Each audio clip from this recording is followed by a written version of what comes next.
കന്യകാമാതാവിന്റെ വിമല ഹൃദയത്തിന്റെ ശക്തമായ മധ്യസ്ഥത വഴി ഞങ്ങളിൽ വന്ന് നിറയണമേ. ഞങ്ങളിൽ വസിക്കണമേ. ഞങ്ങളെ നയിക്കുകയും ചെയ്യണമേ. പരിശുദ്ധാത്മാവേ വരണമേ. അങ്ങയുടെ ഇഷ്ടദാസിയായ പരിശുദ്ധ കന്യകാമാതാവിന്റെ വിമല ഹൃദയത്തിന്റെ ശക്തമായ മധ്യസ്ഥത വഴി ഞങ്ങളിൽ വന്ന് നിറയണമേ. ഞങ്ങളിൽ വസിക്കണമേ. ഞങ്ങളെ നയിക്കുകയും ചെയ്യണമേ. നിന്നോടുകൂടെ നീ സ്ത്രീകളിൽ അനുഗ്രഹിക്കപ്പെട്ടവളാവുന്നു. നിന്റെ ഉദരഫലമായ നമ്മുടെ കർത്താവ് ഈശോ മിശിഹാ വാഴ്ത്തപ്പെട്ടവനാവുന്നു. പരിശുദ്ധ മറിയമേ, തമ്പുരാന്റെ അമ്മേ, പാപികളായ ഞങ്ങൾക്ക് വേണ്ടി എപ്പോഴും ഞങ്ങളുടെ മരണസമയത്തും തമ്പുരാനോട് അപേക്ഷിച്ചു വരണമേ. പിതാവിനും പുത്രനും പരിശുദ്ധാത്മാവിനും സ്തുതി. കരങ്ങളടിച്ച കർത്താവിന് നന്ദി പറയാം. ഹല്ലേലൂയാ, ഹല്ലേലൂയാ, ആമേൻ. ഹല്ലേലൂയാ, ഹല്ലേലൂയാ, ഹല്ലേലൂയാ, ഹല്ലേലൂയാ, ഹല്ലേലൂയാ, ഹല്ലേലൂയാ. നമ്മൾ വളരെ അനുഗ്രഹീതമായ ഒരു ദിവസമാണിന്ന്. വിശുദ്ധ വാരത്തിലേക്ക് പ്രവേശിക്കുന്നതിന് തൊട്ട് മുൻപ് നമ്മൾ കർത്താവിൻ്റെ കൃപയിൽ ആശ്രയിക്കുകയാണ്.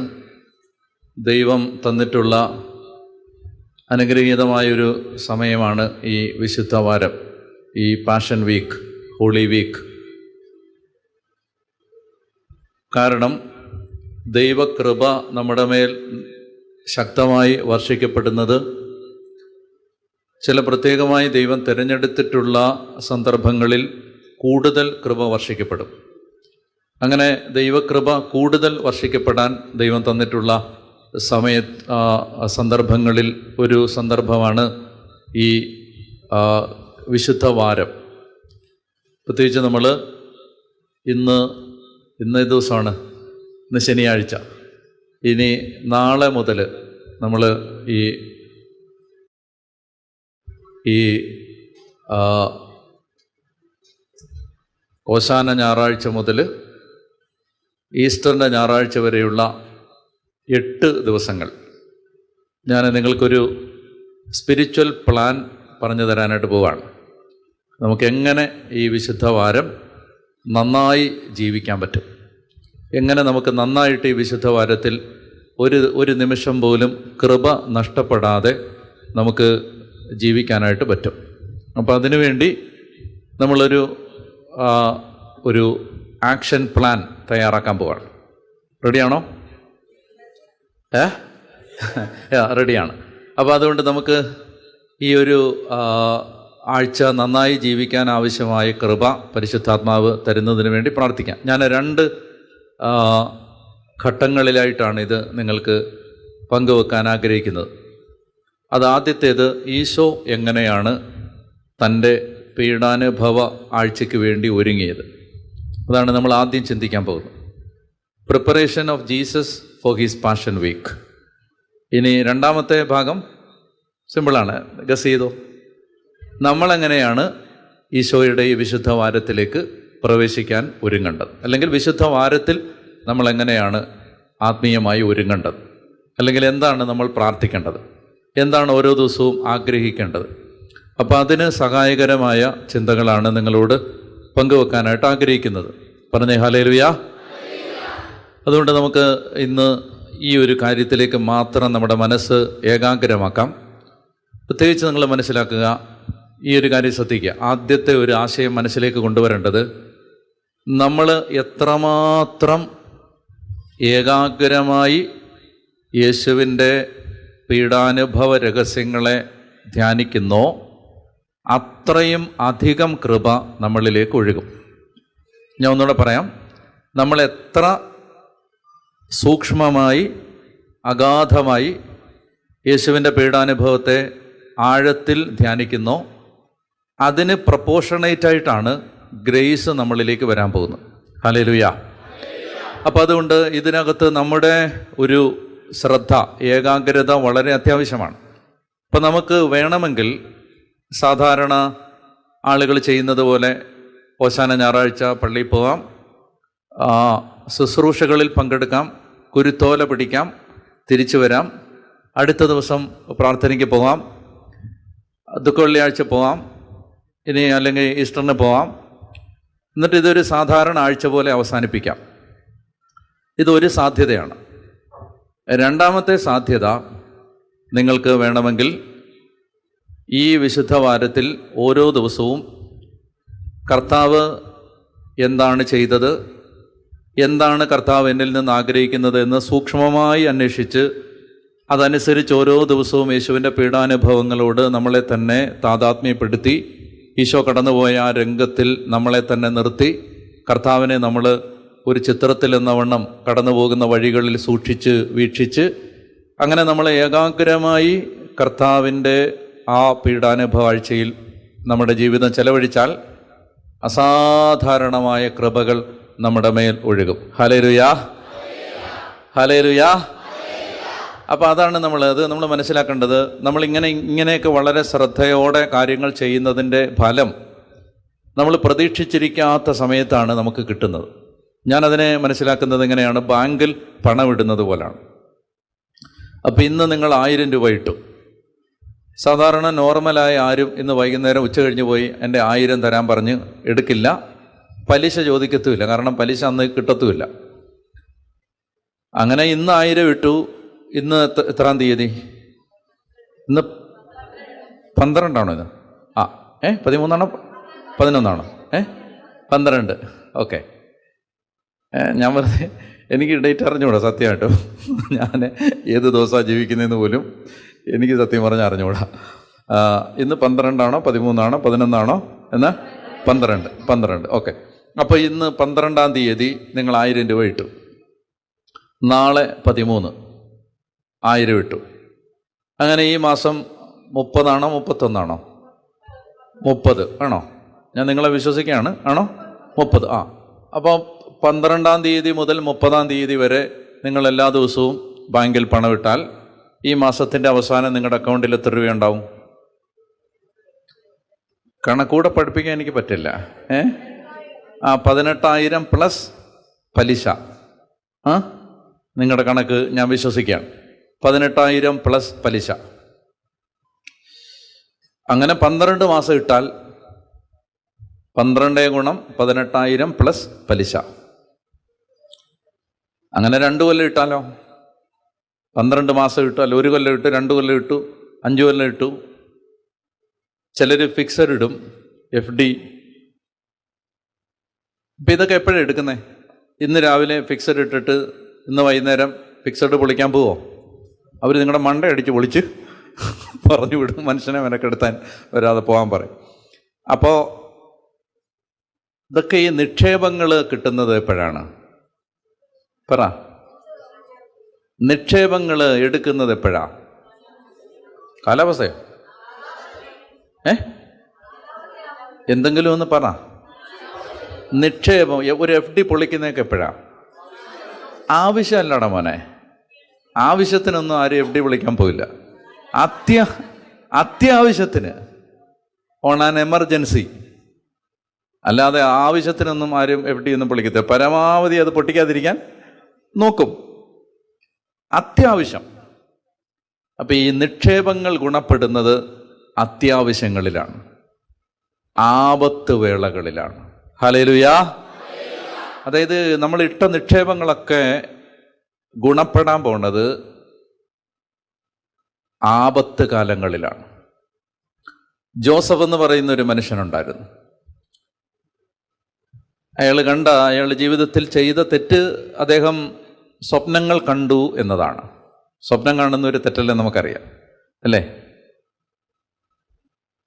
ധ്യാനത്തിനൊക്കെ ഇരുന്ന് ഉറങ്ങുന്നവരെ നോക്കിയിട്ട് പറയാറുണ്ട്, അവരെ ഉണർത്തണ്ട, അവർക്ക് സ്വപ്നങ്ങളെങ്കിലും ഉണ്ടല്ലോ. ഉണർന്നിരിക്കുന്നവൻ എന്നാ കിട്ടുന്നു? അപ്പോൾ സ്വപ്നം കണ്ടു ഉള്ളതാണ് അയാളുടെ തെറ്റ്. അതിൻ്റെ പേരിൽ അയാൾ വീട്ടിൽ നിന്ന് പുറത്താക്കപ്പെട്ടു. ആദ്യം അയാൾ പുറത്താക്കപ്പെട്ടു, പിന്നെ അയാളെ കുഴിയിലേക്കിട്ടു, പിന്നെ അയാളെ ജയിലിലേക്കിട്ടു, പിന്നാണ് കൊട്ടാരത്തിലെത്തുന്നത്. അയാളുടെ യാത്ര 3 P ആണ്. Pit, prison, palace. 3 P ആണ് ആര്? ജോസഫിൻ്റെ ജീവിതം 3 P ആണ്. എന്താണത്? Pit, prison, palace. അപ്പോൾ ഈ പ്രസണിൽ കിടക്കുന്ന സമയത്ത് കൂടെയുണ്ടായിരുന്ന തടവുകാർ 2 പേര് സ്വപ്നം കണ്ടു. അപ്പോൾ രാവിലെ അവർ സങ്കടപ്പെട്ടിരിക്കുകയാണ്. ജോസഫ് ചോദിച്ചു, എന്താണ് നിങ്ങളുടെ മുഖം മ്ലാനമായിരിക്കുന്നത്? ജയിലിൽ കിടക്കുന്ന ഒരുത്തനോട് വിഷമിച്ചിരിക്കുന്നത് എന്തിനാണെന്ന് ചോദിക്കേണ്ട കാര്യമുണ്ടോ? ഇവിടെ കിടക്കുന്ന തന്നെയാണ് വിഷമം. അപ്പോൾ ഏതായാലും ജോസഫ് ചോദിച്ചു, എന്താണ് നിങ്ങളുടെ മുഖം? അപ്പോൾ പറഞ്ഞു, സ്വപ്നം കണ്ടു ഇന്നലെ. അങ്ങനെ സ്വപ്നം വിശദീകരിക്കാൻ ജോസഫിന് ദൈവം കഴിവ് കൊടുത്തിരുന്നു. സ്വപ്നം അയാൾ വിശദീകരിച്ചു കൊടുത്തു. ആ സ്വപ്നത്തിൽ പറഞ്ഞതുപോലെ തന്നെ ആ തടവുകാർക്ക് സംഭവിച്ചു. 2 ദിവസം കഴിയുമ്പോൾ അതിലൊരാൾ കൊല്ലപ്പെട്ടു, മറ്റേയാൾ ഫറവോയുടെ കൊട്ടാരത്തിൽ നിയമിക്കപ്പെട്ടു. ഇയാൾ ജയിലിൽ നിന്ന് മോചിതനായി കൊട്ടാരത്തിലേക്കുള്ള ഉദ്യോഗത്തിൽ മടങ്ങിപ്പോകുമ്പോൾ ജോസഫ് അയാളോട് പറഞ്ഞിരുന്നു, ചെയ്യാത്ത തെറ്റുകൾക്കാണ് ഞാൻ ഈ ഇരുട്ടറയിൽ അകപ്പെട്ടിരിക്കുന്നത്. നിനക്ക് നല്ല കാലം വരുമ്പോൾ എന്നെ ഓർക്കണം, തീർച്ചയായിട്ടും ഞാൻ നിന്നെ ഓർക്കും എന്നയാൾ പറഞ്ഞു. അങ്ങനെ ആരൊക്കെ നമ്മളോട് പറഞ്ഞിട്ടുണ്ടോ അവരാണ് നമ്മളെ ആദ്യം മറന്നിട്ടുള്ളത്. തീർച്ചയായിട്ടും എനിക്കൊരു നല്ല കാലം വരുമ്പോൾ നിന്നെ ഞാൻ ഓർക്കുമെന്ന് പറഞ്ഞു പോയ ആള് നല്ല കാലം വന്നു കഴിഞ്ഞപ്പോൾ ബാക്കി എല്ലാവരെയും ഓർത്തു, ഇവനെ മാത്രം ഓർത്തില്ല. 2 വർഷത്തേക്ക് അയാൾ ജോസഫിനെ മറന്നുപോയി. ചില ആളുകൾ നമ്മളെ മറന്നു പോകാൻ ദൈവം ഇടയാക്കുന്നത് എന്തുകൊണ്ടെന്നറിയാമോ? നമ്മൾ അവരിൽ ആശ്രയിക്കാതിരിക്കാൻ വേണ്ടിയാണ്. ചില ആളുകൾ നമ്മളെ മറന്നു പോകാൻ ദൈവം ഇടയാക്കിയത് നമ്മൾ അവരെ നോക്കിയിരിക്കാതിരിക്കാൻ വേണ്ടിയാണ്. കാക്ക വരാതായതും തോട് വറ്റിയതും ഏലിയ മേളിലേക്ക് നോക്കാൻ വേണ്ടിയിട്ടാണ്.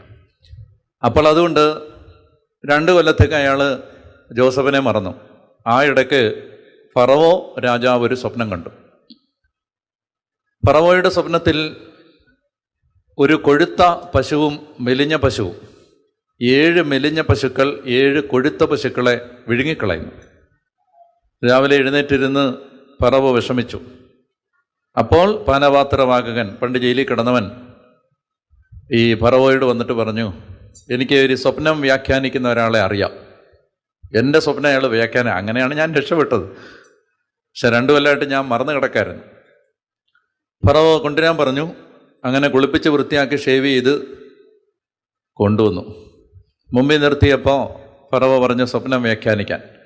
അപ്പം അയാൾ സ്വപ്നം വ്യാഖ്യാനിച്ചു, രാജാവേ, 7 പട്ടിണിയുടെ കാലം വരാൻ പോവാണ്. അതിനു മുമ്പ് 7 സമൃദ്ധിയുടെ കാലം വരും. പറ, സമൃദ്ധിയുടെ കാലം പറ. സമൃദ്ധിയുടെ കാലം. അത് കഴിയുമ്പോൾ ക്ഷാമകാലം പറ. ക്ഷാമകാലം. സമൃദ്ധിയുടെ കാലവും ക്ഷാമകാലവും. ക്ഷാമകാലം. ഇതെല്ലാം മനുഷ്യൻ്റെയും ജീവിതത്തിൽ ഉണ്ട്. നല്ല കാലമുണ്ട്, കെട്ടകാലമുണ്ട്. ഞാൻ വണ്ടി ഓടിച്ച് എനിക്ക് പട്ടത്ത് ഒരു മീറ്റിംഗ് ഉണ്ടായിരുന്നു, പട്ടം. അപ്പം ഞാൻ വണ്ടി ഓടിച്ചുകൊണ്ട് പോകുമ്പോൾ മുമ്പിൽ ഒരു ചെറുപ്പക്കാരൻ, കൊച്ചു പയ്യനാണ്. അവന് നേരെ ഡയറക്റ്റായിട്ട് അങ്ങ് ക്രോസ് ചെയ്തു. അവൻ ക്രോസ് ചെയ്യാൻ കാരണം ഒത്തിരി വണ്ടി ഇങ്ങനെ ട്രാഫിക് ബ്ലോക്കായി പോവാണ്. അപ്പോൾ ഒരു ചെറിയ ഗ്യാപ്പ് കിട്ടിയപ്പോൾ അവൻ ക്രോസ് ചെയ്തതാണ്. അപ്പോൾ എനിക്ക് ബ്രേക്ക് ഔട്ടുകയല്ലാതെ എൻ്റെ മുമ്പിൽ വേറെ ഓപ്ഷൻ ഇല്ല. അപ്പം ഞാൻ ബ്രേക്ക് ഔട്ടി. എൻ്റെ പുറകിൽ ഒരു സ്കൂട്ടറുകാരൻ ചേട്ടൻ വരുന്നുണ്ടായിരുന്നു. അദ്ദേഹം എൻ്റെ വണ്ടിയുടെ ടയറിൽ തട്ടി മറിഞ്ഞു വീണു. അപ്പം ഞാൻ പെട്ടെന്ന് ഇറങ്ങിച്ചെന്നു. വേറെ ആളുകളും വന്നു. എല്ലാവരും കൂടി ഈ ചേട്ടനെ സൈഡിലേക്ക് ഇരുത്തി. ഞാൻ ചോദിച്ചു, ചേട്ടാ എവിടെ പോകുമായിരുന്നു? അപ്പോൾ പുള്ളി പറഞ്ഞു, ഞാൻ തെങ്ങുകയറ്റക്കാരനാണെന്ന് പറഞ്ഞാ. തെങ്ങുകയറ്റുകാരൻ തൊഴിലാളിയാണ്.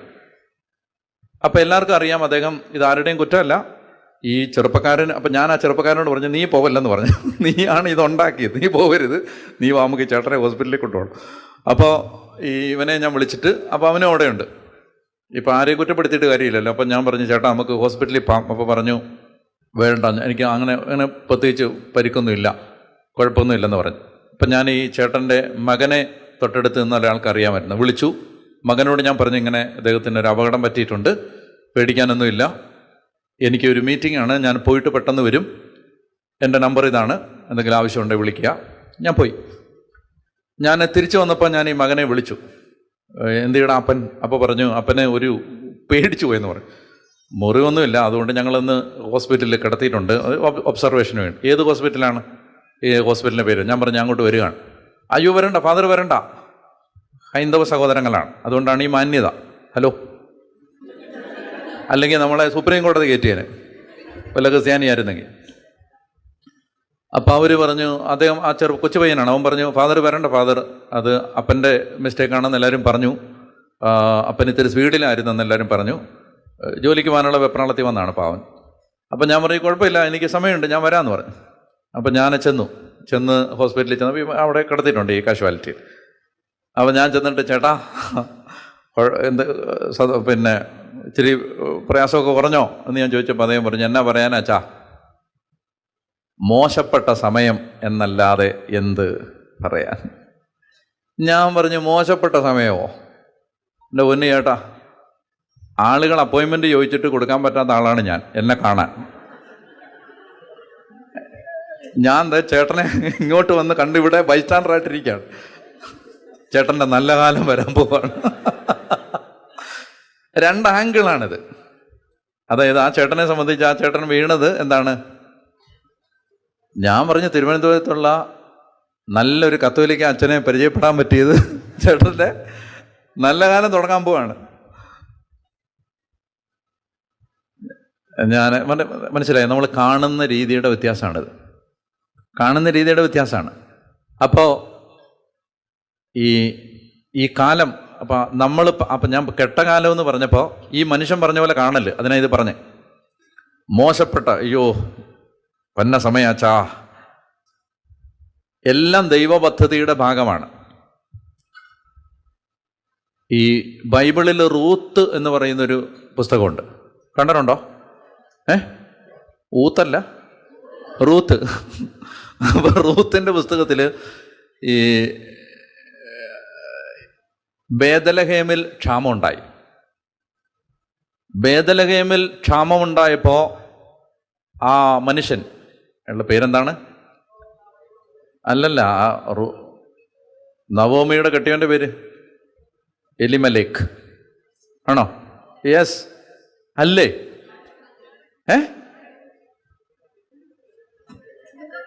ഞാൻ നോക്കിക്കോളാം.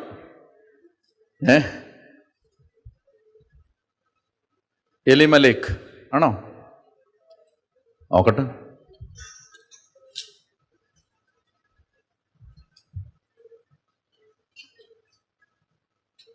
അങ്ങനെങ്കിലും അതൊന്ന് തുറക്ക്.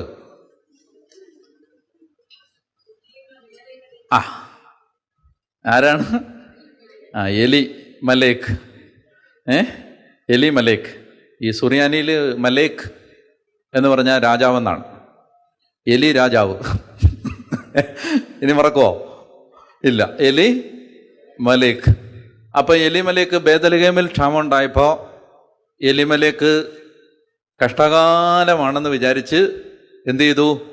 മൊവാബിലേക്ക് പോയി. സ്ഥലത്തിൻ്റെ പേര് പറ.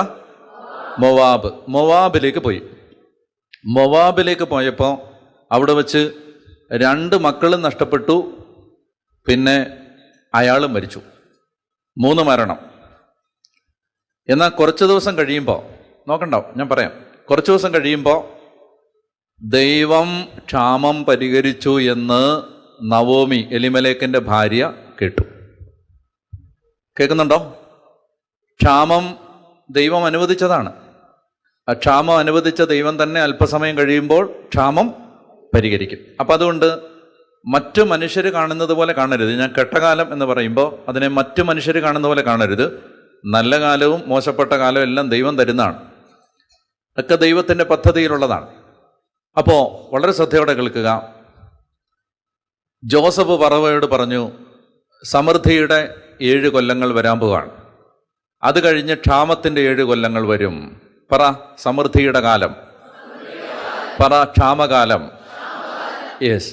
അപ്പോൾ ഫറവോയ്ക്ക് ജോസഫ് കൊടുത്ത ഉപദേശം, സമൃദ്ധിയുടെ കാലത്ത് കിട്ടുന്നതെല്ലാം നിക്ഷേപിച്ചോണം, ശേഖരിച്ച് വെച്ചോണം, കെട്ട കാലത്ത് ഗുണപ്പെടും. പറഞ്ഞേ ഹല്ലേലൂയാ. അതാണ് വിവേകം.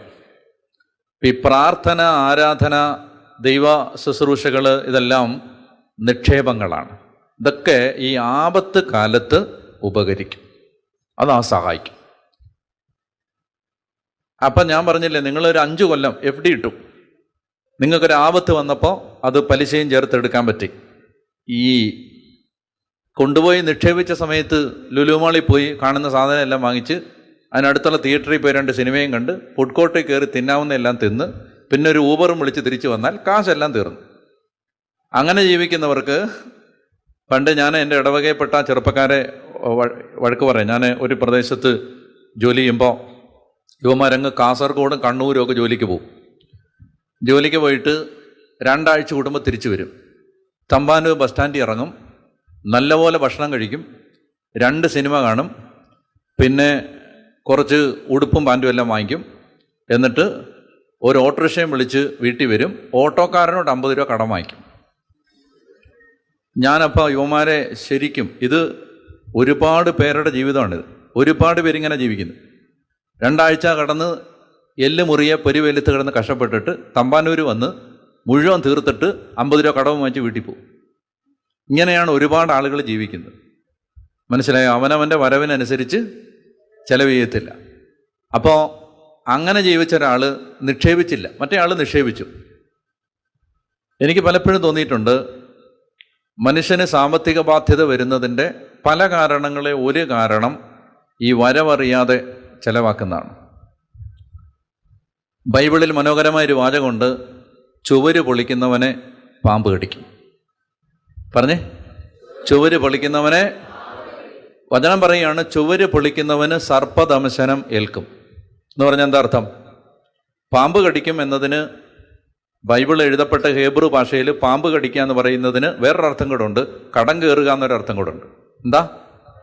അപ്പം അതിനെ ഇങ്ങനെ പറഞ്ഞേ, ചുവര് പൊളിക്കുന്നവന് കടം കയറും. പറ, ചുവര് പൊളിക്കുന്നവന് കടം കയറും എന്ന് പറഞ്ഞാൽ എന്താ അർത്ഥം? അതായത് ദൈവം ഒരു വേല് കിട്ടിയിട്ടുണ്ട്, 20,000 രൂപ വരുമാനം മാസം. ആ ചുവര് നീ പൊളിക്കരുത്. മനസ്സിലായോ? അന്നേരം പോയി 2 കോടിയുടെ വീട് ലോൺ എടുത്ത് വെക്കാൻ പോകരുത്.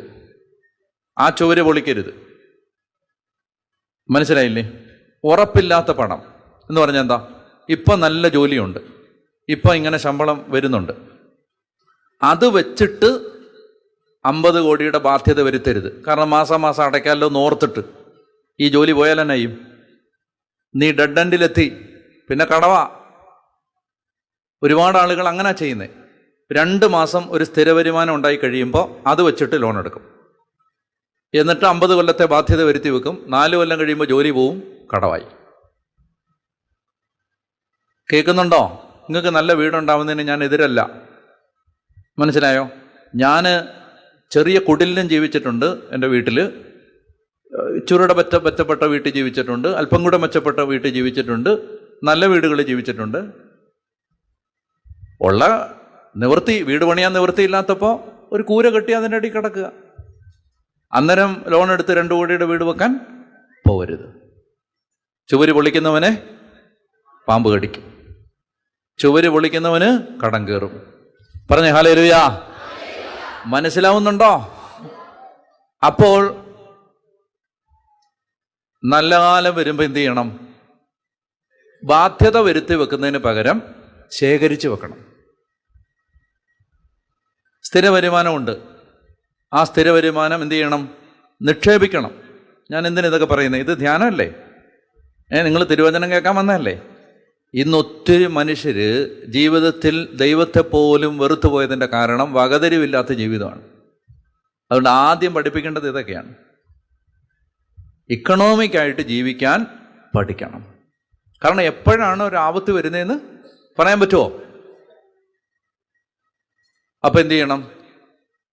അപ്പോൾ ഈ കാശ് കിട്ടി തുടങ്ങുമ്പോഴേ ചെന്ന് അപ്പോഴേ ദൂർത്ത് തുടങ്ങരുത്. സേവ് ചെയ്യണം, നിക്ഷേപിക്കണം. അത് സാമ്പത്തിക കാര്യം. ജോസഫ് പറയുന്നത് അതാണ്. നല്ല കാലം വരുമ്പോൾ ശേഖരിച്ചു വെച്ചോണം. ഞാനതിൻ്റെ ഭൗതിക അർത്ഥമല്ല പറയുന്നത്, ആത്മീയ അർത്ഥം. നമുക്ക് ദൈവം നല്ല സമയങ്ങൾ തരുമ്പോൾ അത് നിക്ഷേപത്തിനുള്ള അവസരമാക്കി മാറ്റണം. അപ്പം അങ്ങനെ ചെയ്യാത്ത ഒരാൾ, ഞാൻ നേരത്തെ പറഞ്ഞ പോലെ തമ്പാനൂർ വന്ന് എല്ലാം തീർത്തിട്ട് പോയ ഒരാൾ ആപത്ത് വരുമ്പോൾ എന്ത് ചെയ്യും?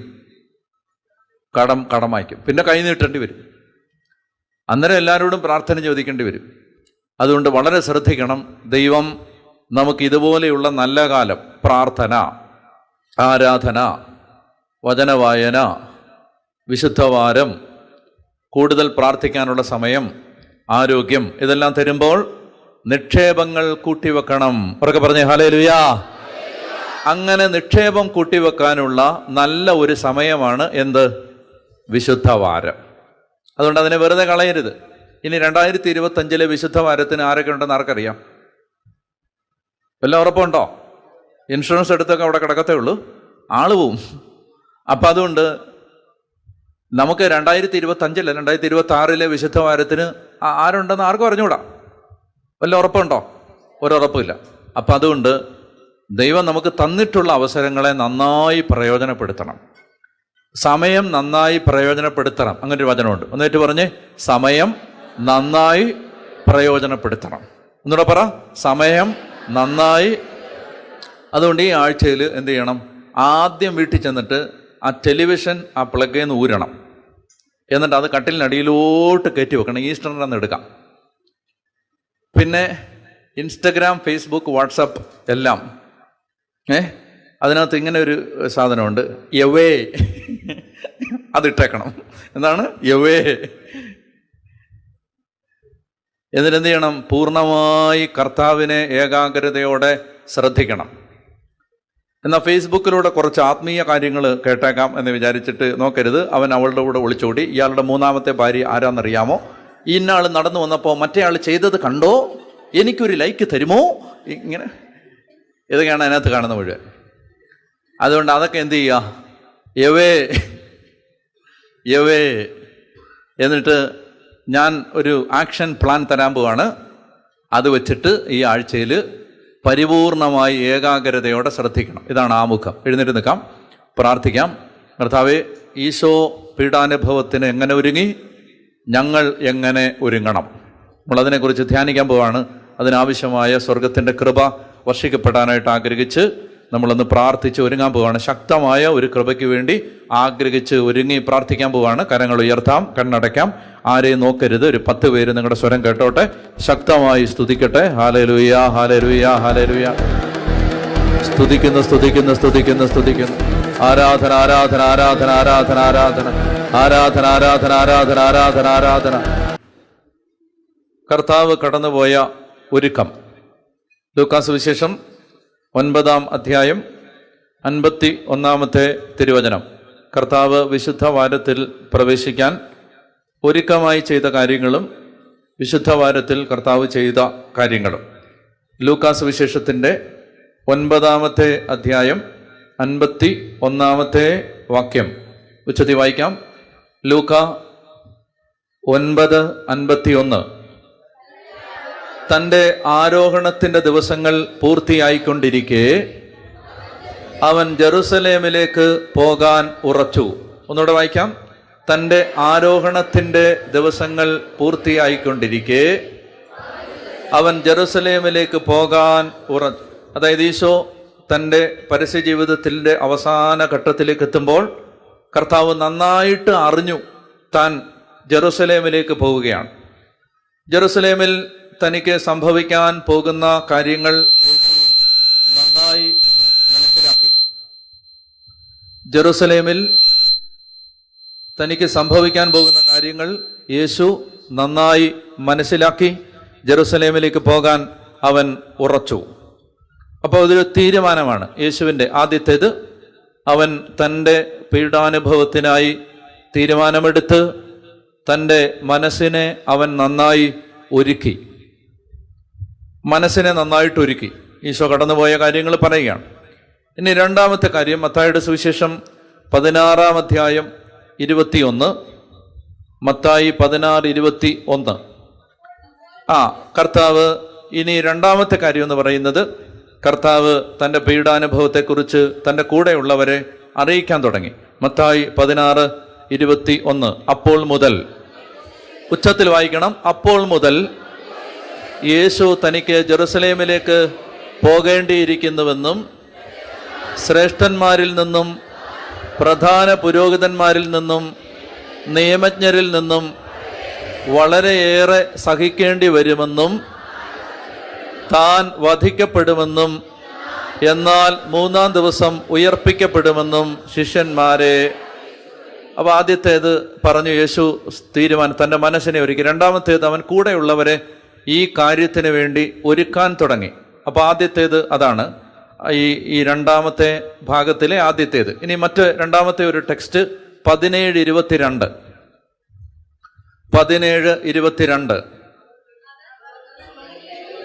അവർ ഗലീലയിൽ ഒരുമിച്ച് കൂടിയപ്പോൾ യേശു അവരോട് പറഞ്ഞു, മനുഷ്യപുത്രൻ മനുഷ്യരുടെ കൈകളിൽ ഏൽപ്പിക്കപ്പെടാൻ പോകുന്നു. അവർ അവനെ വധിക്കും, എന്നാൽ 3-ാം ദിവസം അവൻ ഉയർപ്പിക്കപ്പെടും. ഇത് കേട്ട് അവർ അതീവ ദുഃഖിതരായി തീർന്നു. അടുത്തത് 20-ാം അധ്യായം മത്തായിയുടെ സുവിശേഷത്തിൻ്റെ 20-ാമത്തെ അധ്യായത്തിൽ അവിടുന്ന് 17-ാമത്തെ വാക്യം മുതൽ 20:17 മുതൽ വായിക്കാം.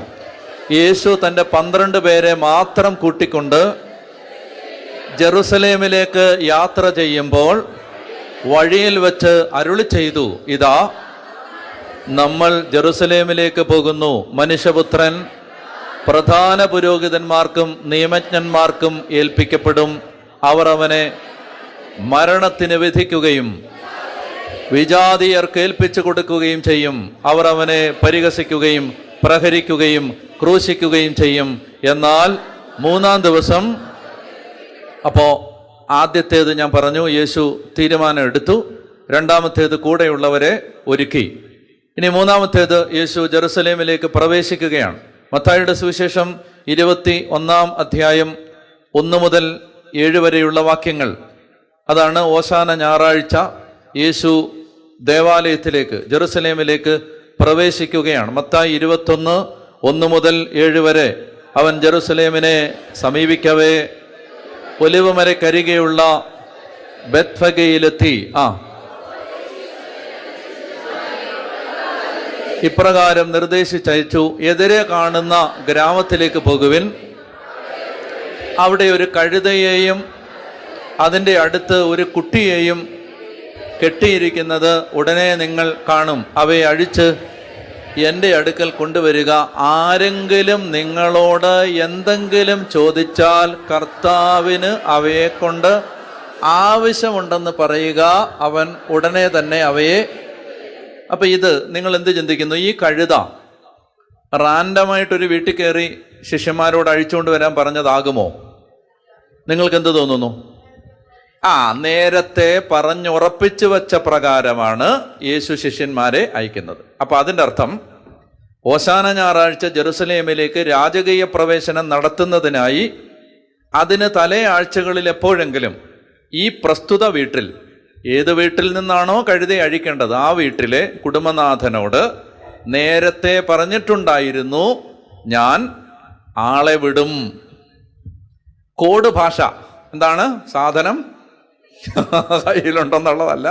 കോഡ് ഭാഷ എന്താണ്? കർത്താവിന് അതിനെ കൊണ്ട് ഇത് പറഞ്ഞാൽ വിട്ടേക്കണം. നിങ്ങൾക്ക് മനസ്സിലാവുന്നുണ്ടോ? ഇത് യേശു പെട്ടെന്നെല്ലാം ചെയ്യല്ല. He was mentally and physically preparing himself and preparing his surroundings for the coming Passion Week. അപ്പോൾ അടുത്ത് വന്നുകൊണ്ടിരുന്ന, സമാഗതമായിക്കൊണ്ടിരുന്ന ഈ പീഡാനുഭവത്തിൻ്റെ വാരത്തിനു വേണ്ടി കർത്താവ് പ്രിപ്പയർ ചെയ്തു നേരത്തെ. അപ്പോൾ അതാണ് നമ്മൾ കാണുന്നത്. അവൻ തനിക്ക് വാഹനമാകാനുള്ള കഴുതയെ അവൻ നേരത്തെ ഓർഡർ ചെയ്ത് വെച്ചിരുന്നു. അതാണ് എനിക്ക് മൂന്നാമത് പറയാനുള്ളത്. നാലാമതായി മത്തായി 21:12 മുതൽ 17 വരെ. മത്തായി 21:12 മുതൽ 17 വരെ വായിക്കാം. യേശു ദേവാലയത്തിൽ പ്രവേശിച്ച് അവിടെ ക്രയവിക്രയം ചെയ്തുകൊണ്ടിരുന്നവരെയെല്ലാം പുറത്താക്കി. നാണയമാറ്റക്കാരുടെ മേശകളും പ്രാവ് വിൽപ്പനക്കാരുടെ ഇരിപ്പിടങ്ങളും അവൻ തട്ടി മറിച്ചിട്ടു. മർക്കോസ് 11 എടുക്കുക. മർക്കോസ് 11. അവിടെ ഈ ഭാഗം ഒന്നുകൂടെ വായിക്കുക. മർക്കോസ് 11 ഈ ഭാഗം ഉണ്ട്, വായിക്കാം. 15 മുതൽ അവർ ജെറുസലേമിലെത്തി. അവൻ ദേവാലയത്തിൽ പ്രവേശിച്ച് ക്രയവിക്രയം ചെയ്തുകൊണ്ടിരുന്നവരെ പുറത്താക്കാൻ തുടങ്ങി. നാണയമാറ്റക്കാരുടെ മേശകളും പ്രാവ് വിൽപ്പനക്കാരുടെ തട്ടിമറിച്ചിട്ടു. അടുത്ത വാക്യം ഉറക്കെ വായിക്കണം. ദേവാലയത്തിലൂടെ പാത്രങ്ങൾ ചുമന്നുകൊണ്ട് പോകാൻ ആരെയും അവൻ അനുവദിച്ചില്ല. ചോദ്യം: ദേവാലയത്തിൽ പാത്രങ്ങൾ ചുമന്നുകൊണ്ട് പോകുന്നത് എന്തിനാണ്? പറ. തമിഴ്നാട്ടിൽ നിന്ന് കുറച്ച് പാത്ര കച്ചവടക്കാര് പള്ളിക്കകത്ത് കച്ചവടം നടത്തിയിരുന്നു. ആണോ? അല്ല. പിന്നെ ദേവാലയത്തിനകത്ത് പാത്രങ്ങൾ എന്തിനാണ്? പാത്രങ്ങൾ, കോരികകൾ, ബലിയർപ്പണത്തിന്. അപ്പോൾ ബലിയർപ്പണത്തിന് കൊണ്ടുപോയ പാത്രങ്ങൾ ചുമന്നുകൊണ്ട് ദേവാലയത്തിനകത്തേക്ക് കയറാൻ സമ്മതിച്ചില്ല. അതിൻ്റെ അർത്ഥം അവൻ ബലിയർപ്പണത്തെ ഒരല്പസമയത്തേക്ക് സ്റ്റോപ്പ് ചെയ്തു. അവൻ ബലിയർപ്പണത്തെ സ്റ്റോപ്പ് ചെയ്തു. അത് അടയാളമായിരുന്നു, പ്രതീകാത്മകമായിരുന്നു. അതിൻ്റെ അർത്ഥം ഈ ബലി തീരാൻ പോവാണ്. ഈ ബലിക്ക് പകരം പുതിയൊരു ബലി അർപ്പിക്കപ്പെടാൻ പോവാണ്. സിംബോളിക് ആക്ഷനാണ്. അവൻ അതുകൊണ്ട് വർഷങ്ങളായി ദേവാലയത്തിൽ മുടങ്ങാതിരുന്ന ബലിയർപ്പണം യേശു കുറച്ച് സമയത്തേക്ക് സ്റ്റോപ്പ് ചെയ്തു. അവിടെ ദേവാലയം നിശ്ചലമായി. ദേവാലയത്തിലെ എല്ലാ പ്രവൃത്തികളും അവിടെ പെട്ടെന്ന് നിശ്ചലമാകുന്ന വിധത്തിൽ യേശു അതിനെ സ്റ്റോപ്പ് ചെയ്തു. എന്താണ് അതിൻ്റെ കാരണം? ഈ ബലി അവസാനിക്കാൻ പോവാണ്. ഇതിന് പകരം യേശു ബലിയായി മാറാൻ പോവാണ്. അപ്പോൾ കർത്താവ് ഒരു അടയാളം പ്രവർത്തിച്ചു, പ്രതീകാത്മകമായി പ്രവർത്തിച്ചതാണത്. ദേവാലയ ശുദ്ധീകരണം. ഇനി ഇതിന് വേറൊരു കാര്യം കൂടിയുണ്ട്. പെസഹ വ്യാഴാഴ്ച ബലിയർപ്പിക്കപ്പെടാനുള്ള കുഞ്ഞാടിനെ ഈ 3 ദിവസം മുമ്പ് ദേവാലയത്തിൽ കൊണ്ടുപോയി പുരോഹിതന്മാരെ കാണിച്ച് പരിശോധിക്കണമായിരുന്നു.